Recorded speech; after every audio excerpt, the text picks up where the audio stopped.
भारत में जैव भूगोल का विकास। अभी तक हमने जैव भूगोल के बारे में पढ़ा। जैव भूगोल क्या है, बायोजोग्राफी, इसका विकास कब कब हुआ है, इसकी डेफिनेशंस क्या हैं, और फिर इसको बायोजोग्राफी को जो है दो भागों में डिवाइड करके प्लांट जोग्राफी और जू जोग्राफी में डिवाइड किया, और फिर उनकी हिस्ट्री के बारे में स्टडी की। अब हम स्टडी करते हैं कि इंडिया में बायोजोग्राफी का डेवलपमेंट जो है कब से स्टार्ट हुआ। 1929 में अ वेजिटेशन एंड एक्सटर्नल फैक्टर्स नामक एक रिसर्च पेपर पब्लिश हुआ, जो कि एसपी आगरकर ने पब्लिश किया था। इन्होंने इसके अंतर्गत ये बताया कि पौधों के विकास में वातावरण का क्या योगदान होता है। 1959 में जे.एल. मूत्रा ने भौगोलिक विभिन्नता के आधार पर पौधों का जो है पौधों के ग्रुप्स बनाए, उसको क्लासिफाई किया। 1936 में H.G. चैंपियन ने अपना जो पेपर है वो पब्लिश किया। वो था preliminary surveying of the forest type of India and Burma. इसमें भारत और बर्मा में पाए जाने वाले वनों का वर्गीकरण किया, और इस वर्गीकरण का आधार जो था वो जलवायु प्रदेश थे।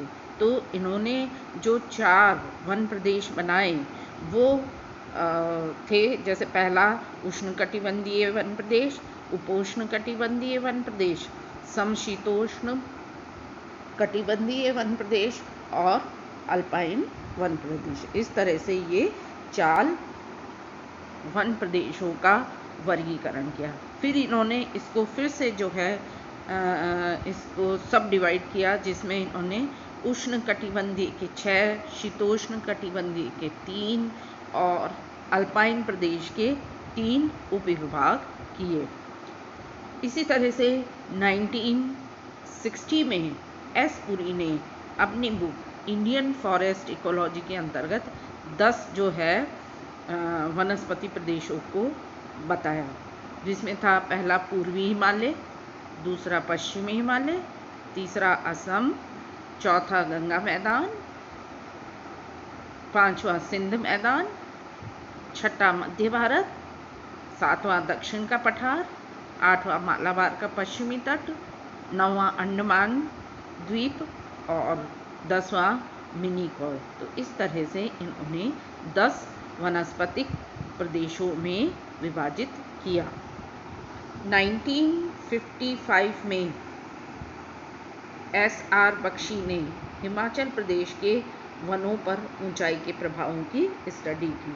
इसी तरह से 1961 में R. गुप्ता ने हिमाचल प्रदेश के चंबा के अंतर्गत लैम, कश्मीर की डल झील के एल्पाइन जो वेजिटेशन होती है उसकी स्टडी की। 1954 में S.R. वॉर ने हिमाचल प्रदेश के वनों का पारिस्थितिकीय आधार पर वर्णन किया।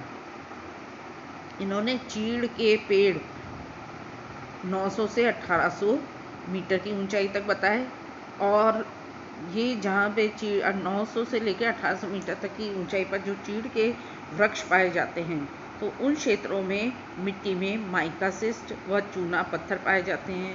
देवदार के वृक्ष 1500 से 2400 मीटर की ऊंचाई पर बताए, जहाँ पर मिट्टी में माइकासिस्ट, सिलिका और ग्रेनाइट पाए जाते। तो इन्होंने मिट्टी के आधार पर जो है प्लांट्स को जो है अलग अलग हाइट पे जो है क्लासिफाई किया। इसी तरह से जसवीर सिंह ने 1962 में पंजाब में हिमालय के वनों को 2 भागों में बांटा, पहला कोणधारी वन और दूसरा चौड़ी पत्ती वाले वन। H.D. रॉय ने सन 1961 में दार्जिलिंग के हिमालय वनों का जो है स्टडी की और उनको 3 भागों में बांटा। शुष्क, पहला था शुष्क मिश्रित वन, दूसरा आर्द्र मिश्रित वन और तीसरा साल वन। 1961 में ही S.R. खोवा ने वनों को, किसके, कहाँ के, असम के वनों को 2 भागों में बांटा। पहला था सदाबहार व अर्ध सदाबहार वन और दूसरा पतझड़ व अर्ध पतझड़ वन। 1961 में इसी तरह से आर.पी. पटेल ने सुंदरवन का अध्ययन किया।